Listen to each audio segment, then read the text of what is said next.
नाशिकमध्ये भरधाव कारचा थरार, नशेत असलेल्या चालकाने 5 ते 6 वाहनांना उडवलं, चालकावर जीवे मारण्याचा गुन्हा दाखल.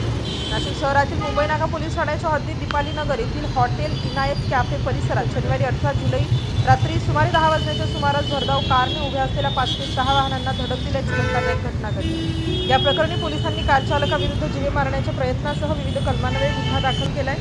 पोलिसांनी दिलेल्या माहितीनुसार फिर्यादी प्रतीक कुमार भरतभाई देसाई राहणार नवसारी गुजरात हे आपल्या मित्रांसोबत हॉटेल इनायत कॅफेमध्ये जेवणासाठी आले होते.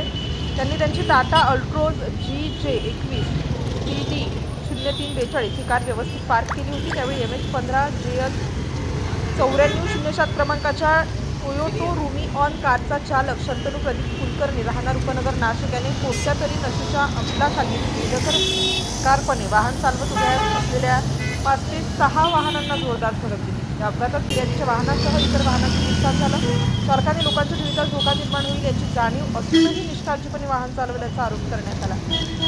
या प्रकरणी मुंबई नाका पोलीस ठाण्यात गुन्हा क्रमांक 338/2026 दाखल करण्यात आला असून भारतीय न्याय संहिता कलम 110, 500, 281, 324(4) तसेच मोटार वाहन कायदा कलम 184 व 185 अंतर्गत गुन्हा नोंदवण्यात आला. या घटनेचा पुढील तपास पोलीस निरीक्षक निसार करीत आहेत. 4 न्यूजचा पठाण.